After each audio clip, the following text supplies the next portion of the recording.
En este día, amigo oyente, llegamos a la segunda epístola del apóstol San Pablo a los tesalonicenses. Y queremos decir aquí varias cosas a manera de introducción para esta maravillosa epístola que tenemos ante nosotros. La segunda epístola a los tesalonicenses fue escrita por el apóstol Pablo poco tiempo después de la primera epístola. No sabemos cuál es el lapso de tiempo entre las dos cartas. Algunos opinan que fueron nada más que unas pocas semanas. Otros dicen que fueron meses, y aún algunos dicen que un par de años.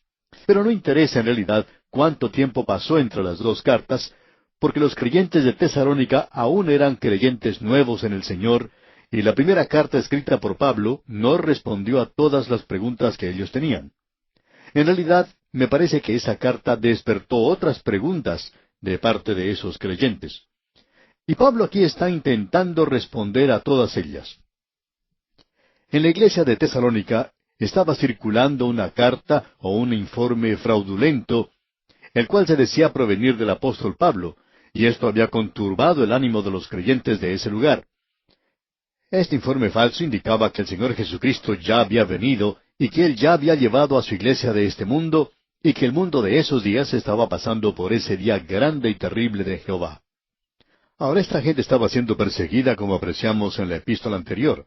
Ellos estaban sufriendo por amor al Evangelio, y era muy fácil para ellos el creer que quizá ya habían entrado en el período de la gran tribulación, y que los muertos no sólo habían perdido su oportunidad de participar en el arrebatamiento de la iglesia, sino que todos los creyentes habían perdido esa oportunidad, y que ahora se encontraban en el período de la gran tribulación.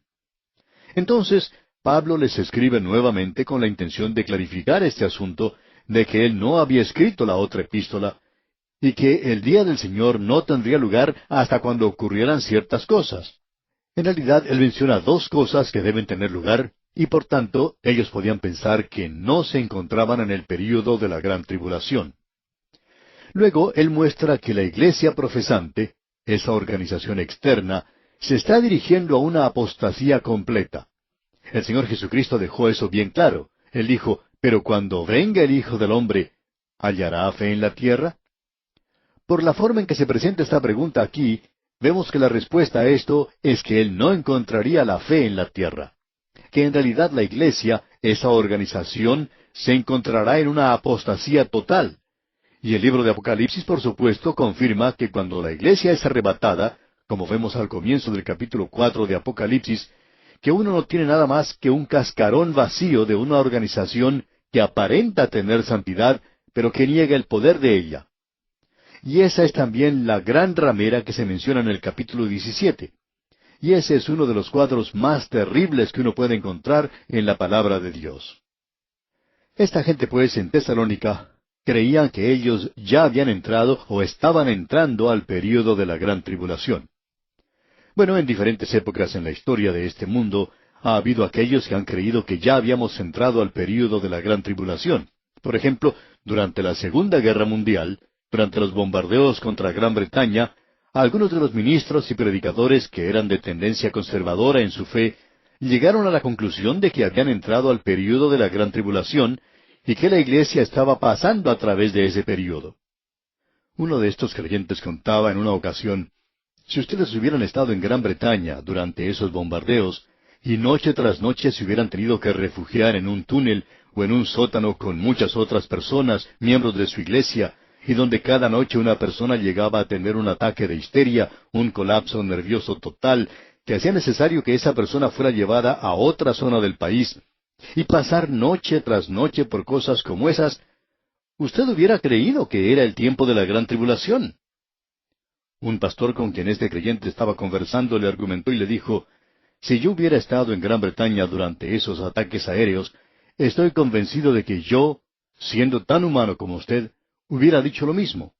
Nos encontramos ahora en el período de la gran tribulación, pero si hubiera tenido la oportunidad de salir de esos lugares de refugio cuando llegaron las fuerzas libertadoras y se comenzó el ataque contra Alemania, me imagino que esa gente allá también pensaba que se encontraba en el período de la gran tribulación. Pero luego de haber sido liberado, me encontraba disfrutando de una suculenta comida en algún restaurante con mis amigos, yo creo que me hubiera pellizcado y me hubiera preguntado, ¿es esto en realidad el período de la gran tribulación? Porque si es así, entonces tengamos más tribulación, porque eso significaría más comidas suculentas. Ahora el creyente que estaba conversando miró a este pastor y le dijo que él estaba volviéndose ridículo. Pero el pastor le respondió que él no pensaba que se estaba volviendo ridículo, sino más bien que este creyente era quien se estaba volviendo ridículo. Ahora no creemos, amigo oyente, que la iglesia vaya a pasar por el período de la gran tribulación, y opinamos que esta epístola nos va a aclarar completamente que la iglesia no pasará a través del período de la gran tribulación.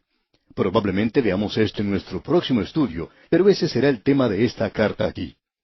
Usted ha podido apreciar, amigo oyente, que la primera epístola enfatizaba el regreso de Cristo por su iglesia, que a eso nosotros llamamos el rapto.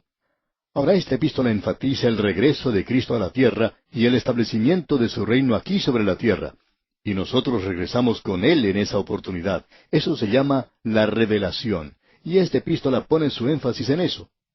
Amigo oyente, en el arrebatamiento, el énfasis no se da a su venida a esta tierra porque Él no viene a la tierra. Él expresa con claridad que no ocurre eso. A lo que se da énfasis es a lo que dice el versículo 17 del capítulo 4 de la primera epístola a los tesalonicenses, de que seremos arrebatados juntamente con ellos, arpazo. Nosotros seremos arrebatados y ese es el rapto de la iglesia. Así lo dice muy claramente. Aquí, Él regresa a la tierra para establecer su reino sobre esta tierra. Ahora, este espacio de tiempo entre estos dos eventos es el período de la gran tribulación. Y nosotros hemos tenido oportunidad, como hicimos en los últimos programas, para enfatizar el arrebatamiento de la iglesia y la relación que existe con el período de la gran tribulación y el día de Jehová. El arrebatamiento de la iglesia no es un tema que se trata en el Antiguo Testamento. No existe allí para nada. La esperanza del Antiguo Testamento era una esperanza terrenal de que su pueblo establecería un reino sobre esta tierra y que el cielo vendría a esta tierra. En nuestra humilde opinión, todo lo que el reino de los cielos significa para nosotros es el reino de los cielos sobre esta tierra. Hay algunos teólogos que han complicado esto demasiado. Tan complicado es todo esto que nos preguntamos a veces qué es lo que están tratando de hacer, tratando quizá de sostener o mantener alguna clase de teoría. Sin embargo, es el reino de los cielos sobre la tierra, porque esta tierra se convertirá en un cielo algún día. Se nos ha dicho, y fue el Señor Jesucristo quien lo dijo, y ese es uno de los grandes temas de las epístolas. Pablo lo dice, así como también Pedro y Santiago. Juan también lo dice, que nosotros vamos a ser arrebatados y que nos vamos a encontrar con el Señor en el aire. Vamos a estar con Él para siempre, como Él mismo lo ha dicho. Ese no es un tema tratado en el Antiguo Testamento. Ahora, el día del Señor, como ya hemos visto, es un tema bastante interesante y nosotros vamos a estar tratando con esto. Y esa expresión de el día del Señor será algo que estaremos tratando cuando nos toque estudiar el capítulo 2 de esta segunda epístola a los tesalonicenses. En el primer capítulo encontramos la persecución de los creyentes en el presente y el juicio de los inconversos en el futuro, es decir, cuando Cristo venga a este mundo a establecer su reino. En el capítulo 2 tenemos el programa para este mundo en conexión con la venida de Cristo. Luego, en ese mismo capítulo, comenzando con el versículo 13, tenemos la practicabilidad de la venida de Cristo. Y en esto vemos nosotros que los creyentes tienen que estar establecidos en la palabra. Ellos tienen que estar establecidos en su andar, deberían estar establecidos en su obra por el Señor. No hay otra verdad más práctica que la gran verdad de la escatología, el programa de Dios para el futuro. Y no hay otra cosa que debiera afectar la vida como eso. Usted, amigo oyente, no lo podría creer sin que afecte su propia vida. Y opinamos que es la gran verdad que probablemente se necesita hoy, y se necesita de una manera muy cierta. Entremos entonces a analizar lo que dice este primer capítulo de la segunda epístola a los tesalonicenses. La persecución de los creyentes ahora, que no es el período de la gran tribulación, y el juicio de los que no son creyentes más adelante, es decir, a la venida de Cristo. En los primeros dos versículos tenemos la introducción, y luego en los versículos 3 hasta el 7 tenemos la persecución de los creyentes y los frutos de eso. Luego los versículos 8 al 12 nos dan el castigo del impío en la venida de Cristo, Y por supuesto ese castigo no termina hasta cuando tenga lugar el gran trono blanco al final del período de la gran tribulación, porque todos aquellos que son impíos serán reunidos para ese tribunal final ante Dios. Notemos pues ahora lo que dice el primer versículo de este capítulo 1 de esta segunda epístola a los Tesalonicenses. Pablo, Silvano y Timoteo, a la iglesia de los Tesalonicenses en Dios nuestro Padre y en el Señor Jesucristo. Tenemos ante nosotros una declaración tremenda de parte del apóstol Pablo. Y quisiera analizar esto muy bien ya que es de suma importancia. La salutación del apóstol Pablo que encontramos aquí es su saludo cordial acostumbrado a la iglesia que es teológica y espiritualmente sana, y él coloca a su lado a Silas y Timoteo. Estos hombres habían padecido mucho. Usted recuerda que Pablo y Silas se encontraron juntos en la prisión en Filipos, y que Pablo, Silas y Timoteo habían ido a Tesalónica. Y cuando Pablo tuvo que partir de ese lugar, él dejó a Timoteo y a Silas atrás, y esperó que ellos se reunieran con él en Atenas. Ellos no pudieron hacerlo, y luego él se dirigió a Corinto, a donde ellos también llegaron finalmente. Fue entonces cuando él escribió su primera epístola en respuesta a algunas preguntas que se habían presentado. Encontramos ahora a Pablo aquí escribiendo su segunda epístola, y él identifica a estos dos colaboradores suyos, a sus hermanos, con él. A Pablo no le molestaba hacer algo así. Él se identificaba con hombres que para nosotros hoy hubieran sido completamente desconocidos si Pablo no los hubiera incluido a ellos en estas epístolas suyas. Creemos que esto nos revela algo del carácter del apóstol Pablo. Un hombre que había sido muy orgulloso como joven fariseo, se había convertido ahora en un humilde seguidor del Señor Jesucristo, así como también su siervo y su apóstol. Esta carta está dirigida a la iglesia de los tesalonicenses. Bien, esa es la iglesia local en Tesalónica. Pablo creía en la iglesia local, y esta iglesia que se encontraba en Tesalónica es en Dios nuestro Padre y en el Señor Jesucristo. Y nos imaginamos que él no dijo en el Espíritu Santo, porque el Espíritu Santo estaba en la iglesia de Tesalónica morando en los creyentes, y eso era con el propósito de que ellos manifestaran la vida de Cristo en ese lugar para andar dignos de la alta vocación del llamado de Dios. Pero su posición es que ellos estaban en Dios nuestro Padre y en el Señor Jesucristo. Y eso quiere decir, amigo oyente, que Pablo enseñó en cuanto a la deidad, a la divinidad de Jesucristo.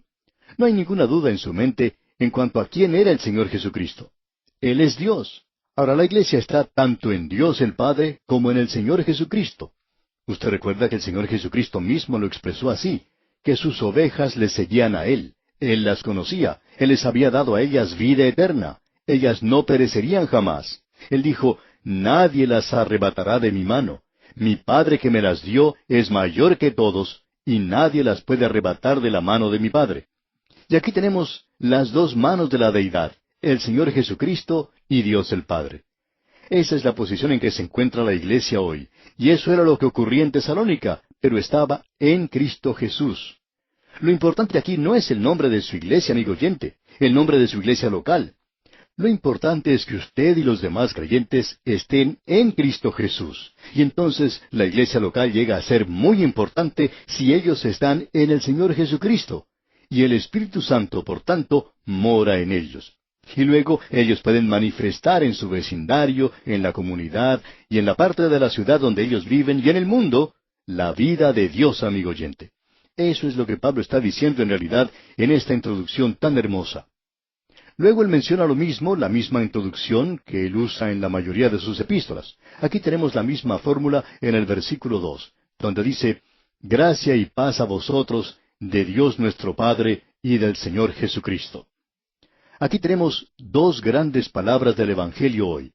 Primero viene la gracia. Si usted ha experimentado la gracia de Dios, amigo oyente, eso indica que usted ha sido salvo, porque es por gracia que somos salvos. Y si usted ha ido a Él como pecador perdido, llevando nada en realidad a Dios y recibiéndolo todo de Él, entonces usted ha experimentado la gracia de Dios. Él le ofrece salvación a usted.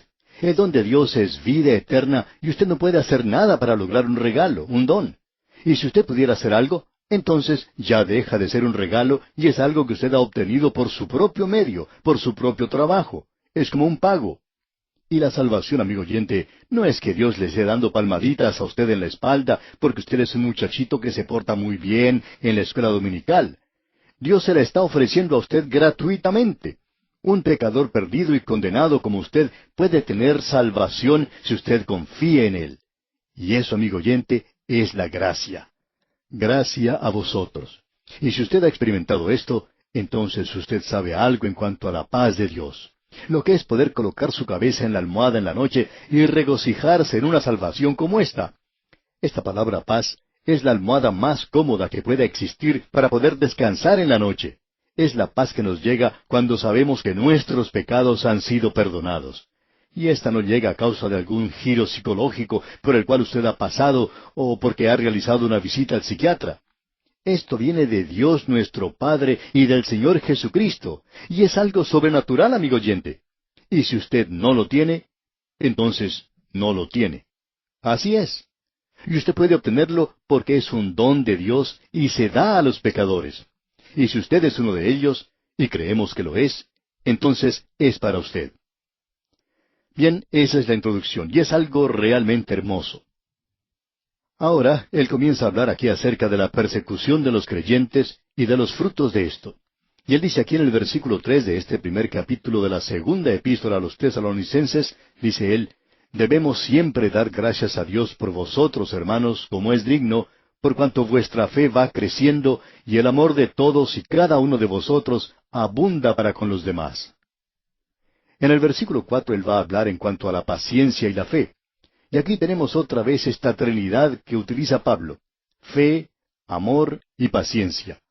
Son términos abstractos, pero es necesario sacarlos de lo abstracto y ponerlo en lo concreto. Es necesario colocarlos donde caminamos hoy. Y es la obra de fe, la fe salvadora que utiliza las obras. Y el amor es manifestado a los hijos de Dios hoy, y usted va a amar a los hermanos. Usted me va a tener que amar a mí, quiera o no lo quiera hacer, amigo oyente, si usted es un hijo de Dios. Y yo voy a tener que hacer lo mismo, voy a tener que amarlo a usted también. Y esto es un arreglo maravilloso. Luego tenemos la paciencia. Y esta paciencia aquí quizá no sea la paciencia que necesitamos para esperar el cambio de las luces del semáforo o cuando nos encontramos en un embotellamiento del tráfico, sino que es una paciencia que hoy está dispuesta a vivir para Dios, sabiendo que todas las cosas obran a bien. Y que nosotros tenemos esa visión futura, ese objetivo futuro de que algún día vamos a llegar a su presencia. Y eso le capacita a usted, amigo oyente, para sobreponerse a los obstáculos hoy. Pero nosotros vamos a mirar ahora a los sufrimientos por los cuales ha pasado esta iglesia. Es como viajar por un camino que por el momento es malo, pero que al costado tiene un letrero que indica que unos 5 kilómetros más adelante uno puede encontrar un camino pavimentado por el cual puede continuar su recorrido de una forma suave. Y sabiendo que las cosas van a mejorar más adelante, entonces usted puede soportar el presente. Muchos de nosotros hoy nos encontramos en una situación como esta. El camino es difícil y se nos ha pedido que suframos. Bueno, amigo oyente, si usted tiene una buena vista, esa es la paciencia de la esperanza, y la esperanza mira hacia adelante y puede contemplar un camino liso, suave para el futuro. Y eso, amigo oyente, puede estar más cerca de lo que nosotros pensamos. Bien, hasta aquí es donde podemos llegar hoy. Vamos a continuar con esta sección más adelante, y vamos a ver en cuanto a la persecución de los creyentes y los frutos de esto. Dios nunca permitirá que usted sufra, a no ser que eso llegue a cumplir un propósito en su vida. Y veremos esto, Dios mediante, en nuestro próximo programa. Hemos llegado apenas hasta el versículo 3 de este primer capítulo de la segunda epístola a los tesalonicenses, y le sugerimos, amigo oyente, leer el resto de este capítulo para estar mejor informado de lo que trataremos en nuestro siguiente estudio.